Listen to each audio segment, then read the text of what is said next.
This week, climate change might not be a thing on the presidential stage, but it's definitely a thing outside our sick mirage democracy. Let's take a look at a few fucked facts and a few powerful actions in the face of climate disaster. Next up, don't let them appease you. And finally, Dr. Margaret Flowers talks the sick care system, activism, and the path to health care for all. From tweets to marching in the streets, this is Act Out.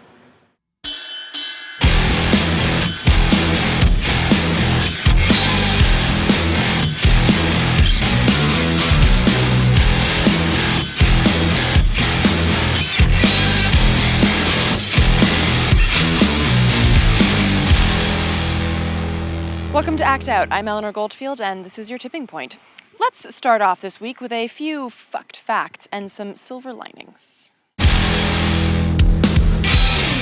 In September of this year, Current Biology published a study showing that we have astonishingly destroyed 1/10 of the world's wilderness since 1990. Wilderness areas are defined as areas untouched by industrialization. No roads, no mining, no forestry. Wilderness areas can and are home to several indigenous groups, and not surprisingly, South America and Africa have been the hardest hit, losing 30% and 14% of their wilderness areas, respectively. Researchers pointed out the implications of this new study, saying that the wilderness areas were, quote, crucial for protecting endangered plants and animals, regulating local climates, and storing carbon. Meanwhile, James Watson, the study's lead author, rounded out the shitty news with a painful shot of depressive realism, saying, quote, "You cannot restore wilderness. Once it's gone, the ecological process that underpins these ecosystems are gone, and it never comes back to the state it was." Seems like a pretty newsworthy tidbit, something you might think would come up at, say, like a presidential debate.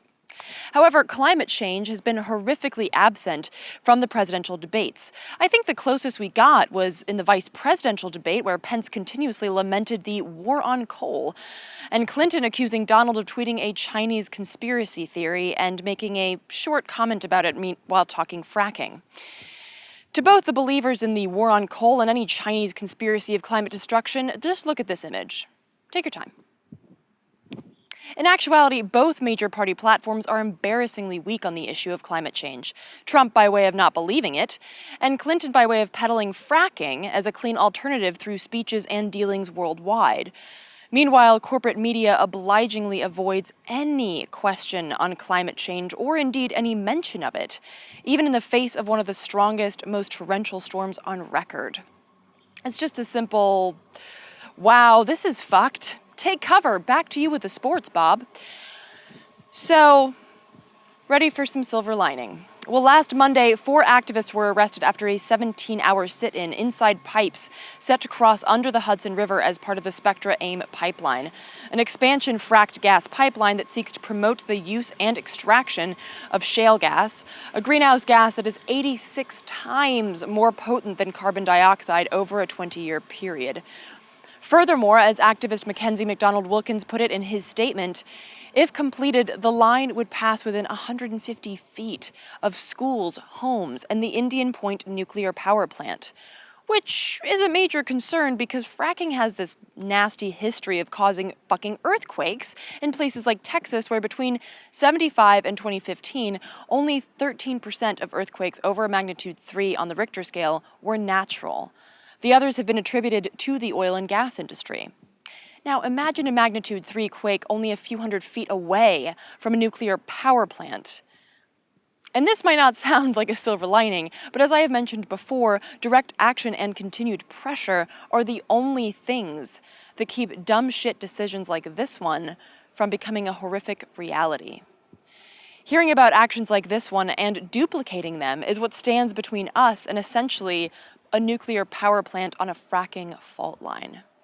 To learn more about the fight to stop the Spectra pipeline, visit resistaim.wordpress.com, and we'll include that link in the description as well. On that same note of silver lining resistance, last Tuesday, 10 activists were arrested when they attempted to stop the flow of all tar sands oil coming in from Canada to the U.S. by manually turning off the pipelines via the safety valves. The group, Climate Direct Action, took to locations in Minnesota, Montana, North Dakota, and Washington state as part of the call for International Days of Prayer and Action for Standing Rock. Just 2 days after the U.S. Court of Appeals turned down the Standing Rock request to halt construction of the Dakota Access Pipeline. In the group's statement, they said that they felt obligated to act in solidarity with the Standing Rock protectors, because of the lack of any, quote, political leadership regarding fossil fuel consumption. Activist Annette Clapstein, who was arrested in Washington, echoed that sentiment, saying, quote, I have signed hundreds of petitions, testified at dozens of hearings, met with most of my political representatives at every level, to very little avail. I have come to believe that our current economic and political system is a death sentence to life on Earth, and that I must do everything in my power to replace these systems with cooperative, just, equitable, and love-centered ways of living together. This is my act of love. Beautiful. A powerful and important reminder to all those who think that signing a petition is all you need do to join the fight against climate devastation. I'm not saying don't sign them, but don't just sign them. To get in on the Climate Direct Action, visit their Facebook page at facebook.com/Climate Direct Action. And just in case you're thinking that these acts of resistance and protest are enough, allow me to introduce you to 2 more fucked facts that should get you to your boiling and tipping point. While there has been a lot of focus, and rightly so, on the Dakota Access Pipeline fight, it may have slipped under your radar that in May of this year, just as the Sacred Stone camp was grouping and growing, FERC issued presidential permits for the Trans-Pecos and Comanche Trail pipelines that essentially act as the southern response to the Dakota Access Pipeline, taking fracked gas from the Waha oil field in Texas's Permian Basin across the U.S.-Mexico border. In conjunction with this gross go-ahead, the Obama administration signed an agreement with the Mexican government, creating the U.S.-Mexico Energy Business Council, whose objective is to, quote, bring together representatives of the energy industries of the United States and Mexico to discuss issues of mutual interest. That might sound benign political jargon until you see that this council is essentially a who's who of big oil and gas, including a senior-level lobbyist for Halliburton, the president of oil and gas industry services giant Honeywell Mexico, the CEO of Hunt Consolidated Energy, and former energy policy advisor for George W. Bush's 2000 campaign, the CFO of Sempra Energy's Mexican subsidiary, IEnova, and the president of the Petroleum Equipment Suppliers Association, PESA, who worked on the press team in the George W. Bush White House and 2000 presidential campaign. It's also worth noting here that the creation of this council and these new pipelines wouldn't have been possible without the help of one Hillary Clinton, whose State Department helped spearhead the privatization efforts of Mexican energy, moving them away from state-owned Pemex. And as the immigration issue continues to fuel both hatred and resistance, one industry exec, when asked how he felt about a potential border wall, told the Financial Times that, quote, as long as the wall doesn't go below ground, I think we'll be okay.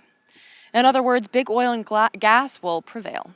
And if that doesn't get your anger quite to boiling levels, try this fucked fact on for size. Because of the November 2015 decision to halt construction on a portion of the Keystone XL pipeline, TransCanada is suing the U.S. government for loss of profits under the ISDS implemented by NAFTA in 1993.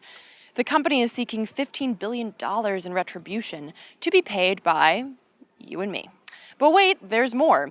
The way that the ISDS panel is set up, TransCanada will actually get to pick one of the tribunalists. The United States will get to pick one of the other tribunalists, and then they will both have to agree on a third tribunalist who will serve as the president. So, TransCanada will literally participate in picking 2 out of the 3 judges who will ultimately hear their legal arguments. I swear to fucking Christ, you cannot make this shit up. And while the disaster that is NAFTA has obviously already been signed, we still have the power to stop NAFTA on steroids, the Trans-Pacific Partnership. And if you watched last week's episode, you'll know that I gave the rundown on the TPP resistance actions, the No Lame Duck Uprising happening in DC this November. If you didn't catch that, you can check out that episode at the link below. And for more information on how to keep these tribunals from suing people in the name of profit and planetary destruction, go to flushthetpp.org. Because while the aforementioned actions are the silver lining, the sanity left in humanity, we have a lot of work to do. And that work means showing up on the front lines. Now, circling back to candidates and important issues conveniently avoided during the debates, we sat down with Maryland Green Party senatorial candidate Dr. Margaret Flowers to get a scoop on the healthcare, or rather sick care system. Before becoming a full-time activist, Flowers was a practicing pediatrician in both large hospitals and smaller private practices. She's done an impressive amount of work fighting for a single-payer healthcare system, among other things, like the TPP. And because the issue hasn't gotten much play on the presidential stage, it seemed appropriate to go to someone who has seen the system from both the inside and the outside. Take a look. Our healthcare system is not about health. So when I was a hospitalist at a rural hospital, when patients would come in, the first person I would have to talk to after we decided to admit them was the utilization review, where we had to start bargaining for how many days they could have in the hospital. And it had nothing to do with what they actually needed. So then in private practice after that, same kind of thing, constantly fighting with insurance companies, taking time away from time with patients, and being forced to spend less time with patients. I think that's really disturbing to me, is how physicians these days are driven to spend less and less time with patients, and that provides poor quality care. So that was why I left practice in 2007, to see what I could do to fix this system, especially because I also saw my friends and colleagues who I thought were really good doctors leaving practice and going into kind of medical directorships and things like that. And it was just like this real, it was just pushing everything in the wrong direction. So with that, understanding your background, help us understand the structure as it is today. And a while back, there was this whole EpiPen thing, and the where it had risen over 400% in the past 6 years, the price of the EpiPen. And the CEO of the company went on television and basically said, look, it's not my fault. It's the insurance companies, and we have to go with their hike of prices. Talk about that structure, and whose fault is it? Is it both of them? What's going on? Yeah, how unusual that they would be shifting the blame somewhere else. Yeah. The fault is our system, is the fact that we have a market-based system for healthcare in the United States, where we treat healthcare as a commodity and not as a public good. And we're an outlier because of that. Most other civilized countries do not treat healthcare that way. So really, in a market system, the incentive is charge as much as you can. So it's really the fact that we just don't have a system that allows there to be any kind of rational pricing. And that's part of the reason why I fight for a national improved Medicare for all healthcare system. So with that, like, speaking of the system, I mean, it was bad before the Affordable Care Act, and how does the Affordable Care Act fit into that picture of the system as it stands, and also the public option, which I know that you wrote an article recently calling it the profiteers option. Talk about that. Sure. So the Affordable Care Act actually took us worsened kind of our healthcare system. People don't recognize that because it was sold as something very different from what it actually is. But if you think about kind of a typical neoliberal plan, if people are familiar with that word in the U.S., basically what it did is it's driving further privatization of our healthcare system and consolidation of it. We're seeing health insurance companies merge. We're seeing major hospital medical complexes merging, and it's taking over $100 billion of our taxpayer dollars a year to subsidize the purchase of private insurance. So that money is going straight into the hands of the private insurers. So we're just shifting public dollars into private hands. And we're also reinsuring the insurance companies so that they don't have to spend too much on actual health care. It makes no sense when you start to break it down. It's ridiculous. And so right now, the private health insurance companies are screaming because not enough healthy people have bought health insurance, Right. and so they're having to actually pay for health care. So Damn it. I know, right? So what do you do in that situation? You look for a place to dump those healthy patients, and that's what the public option, that's why I call it the profiteers option, is raising its head again. It's exactly what they want. In the past, when we've done at the state level a state public health insurance, basically what it happens is the health insurers are so good at incentivizing patients who need actual care to leave by making it complicated or using advertising to attract healthy patients. So those patients are all going to go into the public system. It's going to carry the greater financial burden. It's going to have to cut back on people that it covers. It's going to have to cut back on services. It will eventually fail. And meanwhile, the private insurers are going to continue to make, outrageous amounts of money and pay themselves outrageous salaries. And so it was the profiteers option was used in 2009 and 2010 to confuse people and make them believe that it would actually solve the healthcare problem.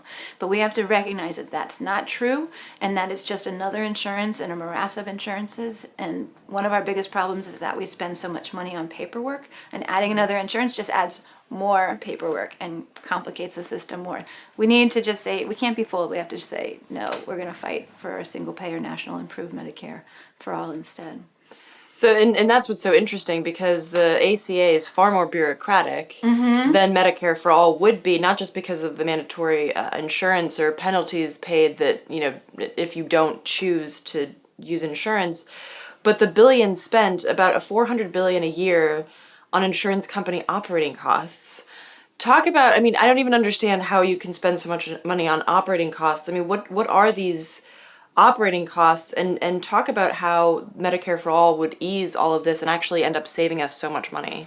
Yeah, I was just smiling because when I do presentations on this, I have this one slide that I show, and it's kind of a graph with a low slope line at the bottom with the growth of health professionals, and then this giant mountain above it, which is all the administrators, a 3,000% increase in administrators since over the last 30 years. So think about our system. You have people that are designing health insurance plans, marketing those health insurance plans. Then you have people in businesses that are, hiring consultants to help them figure out what the health insurance plans do. So which one do I buy? Then it's where do I go? Where can I go? What do I pay? What do they pay? We just have this incredibly complex system. We micromanage. If you've ever stayed in the hospital, you know that they're charging you for the Band-Aid, for the aspirin, for literally everything, your little shoey things that you put on your foot. It's crazy, and that's what our system has become. And then on the health professional end, as physicians, we have to hire staff to help us interface with the health insurance companies, and they do everything they can to delay and avoid paying. So you're constantly on the phone, you're constantly faxing more papers, and it's ridiculous. And there's hundreds of plans, and they all have different rules. So this is just ridiculous. So if we had a national improved Medicare for all, where everybody was in the system, one set of rules for everybody, it's comprehensive, it puts the decision-making capacity back into the hands of health professionals and patients instead of these administrators that are trying to blockade it, we could spend 10% or less on administration, and people wouldn't have copays and deductibles. They would just you need care, you go get the care. Yeah. Doctor submits it to the system pays them back. In France, they pay the doctors within 5 days. They don't even have office staff except for assistants in France. Yeah. So it would be so much easier for patients, but it would also be so much easier for health professionals. And it's the complication that's driving primary care docs out of practice within 10 to 15 years right now. And in that same vein, it's also, doctors are now incentivized to get people to take a bunch of medicine because they get a piece of that pie. Talk about, especially as a doctor, if you the Hippocratic Oath and wanting to help people, and yet then you're trying to shove medicine. What's that whole? Well, I think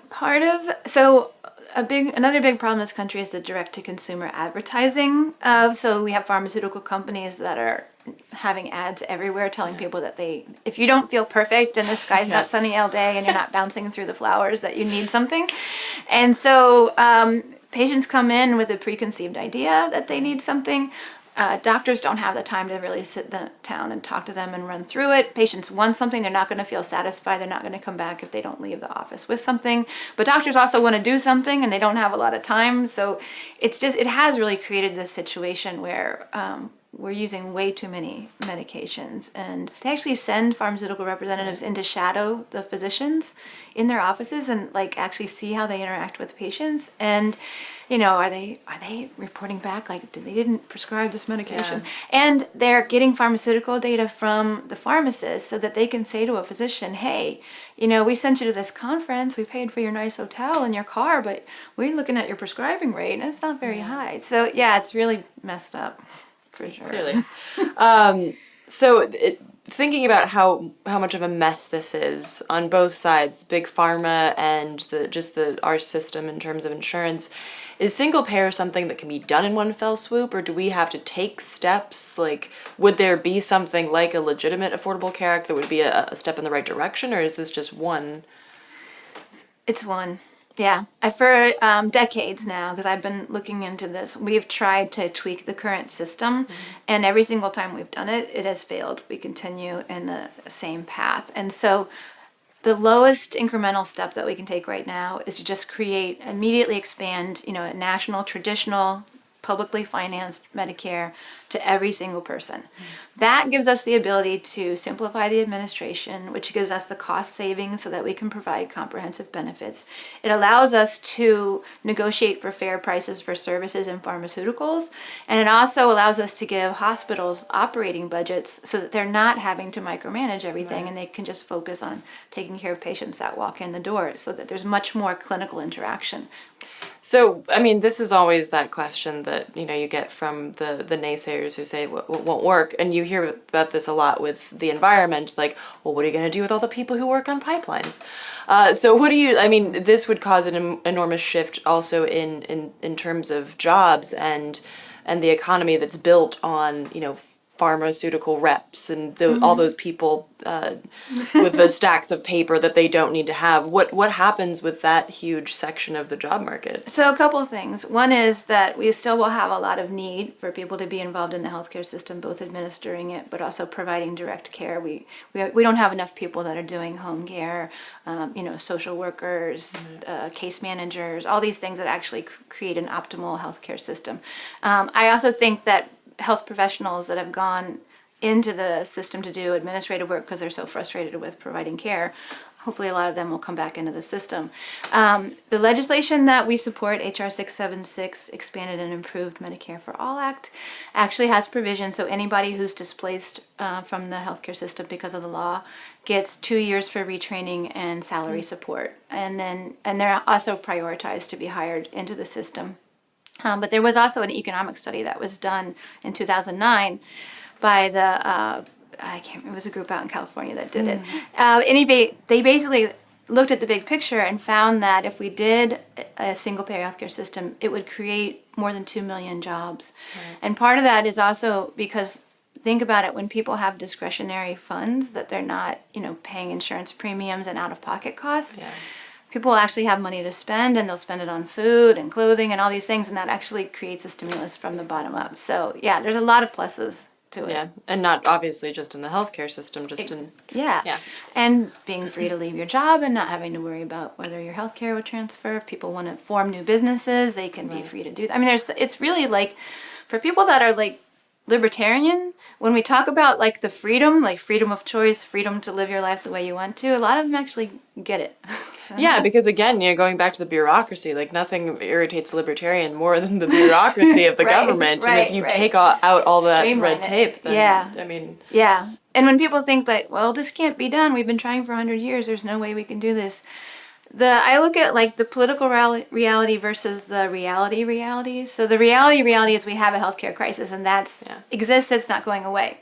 The political reality is whether we can get the votes or political support to actually create that system. And that's a changeable factor. Right. And in 2009, 2010, I was part of a very large coalition that was pushing for single payer, but then we also kind of broke off into a smaller group that was a little more agile and able to kind of be in there every day, figuring out where we could push and being willing to use some, not just lobbying, but also protesting to try to push on the system. And we were successful in getting a single-payer amendment to the floor of the Senate on December 16th of 2009 with just a small group of us without a lot in the way of resources. And that, it was there for 3 hours. And then actually a doctor, senator from Oklahoma, Tom Coburn, killed it using a parliamentary maneuver. But it showed me that we can, if we work strategically and effectively, we can get this through. We just have to believe that we can do it and not get distracted with these things like the profiteer option, which is why I want people to understand that right now. Don't think of it as a public option. Yeah. That sounds good. It's a profiteer's option. It's exactly what the health insurance companies want. So basically what people need to be doing from the outside is educate people around you that the profiteer's option is not a solution. We need single payer. Organize in your communities, and there are organizations like Healthcare Now is a national grassroots single-payer group, Physicians for National Health Program that I'm part of. You don't have to be a physician to join it, but you can also invite people from that group to come to your group and speak to people about what's going on, and then just contacting your members of Congress and just being really clear. No to the profiteer's option, yes to single payer. Hypothetically, let's just say that we were able to put into effect a single payer healthcare system, but TPP passes. What would that do to that single payer healthcare system? So the TPP, the provision that changes our laws, well, it does it in two ways. One is that whatever they wrote into it, all those corporate lobbyists that wrote it, we're going to have to change our current laws to be consistent with it. Right. But then down the road, if we create a new law that interferes with their profits, then they can sue us for billions of dollars. So basically, if the Trans-Pacific Partnership passed, it's going to prevent us from ever being able to do a single-payer system. That's another reason why we have to stop the TPP this fall during the lame duck session. To learn more about Margaret's campaign for Senate, visit flowersforsenate.org. And to get in the loop on activist news, check out Popular Resistance. And be sure to sign up for their awesome newsletter at popularresistance.org. Margaret is also the co-founder of the aforementioned Flush the TPP, so be sure to check that out. And remember, sign up for the upcoming actions at flushthetpp.org. And with that, this week's Dose of Dissent is wrapped. Thank you so much for watching. Please do spread and share this with all of your friends, foes, and people you don't know. Check out the last slide to see all the sites mentioned in this week's show, and be sure to follow us on Twitter, like us on Facebook, and subscribe on YouTube. From the oppressively hot, possibly due to climate change Devil's Den, good night and act out. And real quick, to keep independent, non-corporatized media like this show going, donate at Occupy.com/donate. If you'd like to donate directly to Act Out, visit Patreon.com/actout.